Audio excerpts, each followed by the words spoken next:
America మాజీ అధ్యక్షుడు Donald ట్రంప్పై గత కొంతకాలంగా నమోదైన పలు కేసులపై కోర్టులో విచారణ జరుగుతున్న విషయం తెలిసిందే. ఈ నేపథ్యంలో అధ్యక్ష ఎన్నికల సమయంలో తనపై వ్యతిరేకంగా మాట్లాడకుండా అడ్డుకోవడానికి ట్రంప్ అడ్డదారులు తొక్కారనే ఆరోపణలపై విచారణలో భాగంగా శృంగార తార స్టార్మీ డానియల్ న్యూయార్క్ కోర్టులో వాంగ్మూలమిచ్చారు. ట్రంప్తో ఏకాంతంగా గడిపానని స్టార్మీ డానియల్ స్పష్టం చేశారు. ఈ విషయంపై బహిరంగంగా మాట్లాడకుండా ఉండేందుకు తనకు డబ్బులు కూడా ముట్టచెప్పారన్నారు. 2006లో జరిగిన ఓ గోల్ఫ్ టోర్నమెంట్లో ట్రంప్ను తొలిసారి కలిశానని, ఆ తర్వాత ఓ బాడీగార్డ్ ద్వారా నన్ను డిన్నర్కు ఆహ్వానించారని స్టార్మీ డానియల్ తెలిపింది.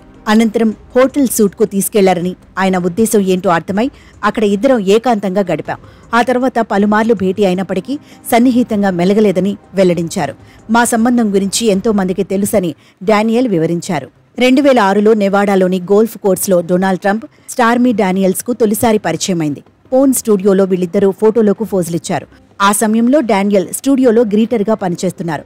వీళ్ళిద్దరికీ పరిచయమైన సమయంలో స్టార్మీ వయసు 27 ఏళ్లు కాగా ట్రంప్ వయసు 60 సంవత్సరాలు. తర్వాత ట్రంప్ తన ఇంటికి ఆహ్వానించారని, అలా తొలిసారి తామిద్దరం లైంగికంగా కలిసినట్లు అంతకుముందు తను రాసిన పుస్తకంలో వెల్లడించారు.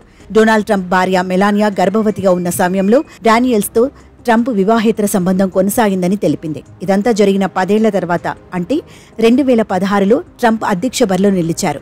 దీంతో స్టార్మీ ట్రంప్తో తనకున్న వివాహేతర సంబంధానికి సంబంధించిన కథనాన్ని ఓ పత్రికకు విక్రయించాలని నిర్ణయించుకున్నారు. ఆ విషయం తెలుసుకున్న ట్రంప్ న్యాయ బృందంలో ఒకరైన మైకెల్ కోహెన్ ట్రంప్కు వ్యతిరేకంగా ఎలాంటి వ్యాఖ్యలు చేయకుండా ఉండేందుకు స్టార్మీతో $130,000 చెల్లించేందుకు ఒప్పందం చేసుకున్నారు. అయితే ట్రంప్ మాత్రం తాను స్టార్మీతో ఎలాంటి సంబంధం పెట్టుకోలేదని, ఆమెకు డబ్బు చెల్లించలేదని ఎన్నికల ప్రచారంలో చెప్పారు. అనంతరం ఆ నైతిక ఒప్పందాన్ని రద్దు చేయాలంటూ పోర్న్ స్టార్ స్టార్మీ డానియల్ కోర్టును ఆశ్రయించారు. మరి ఈ నేపథ్యంలో కోర్టు నుంచి ఎలాంటి తీర్పు వస్తుందో వేచి చూడాలి.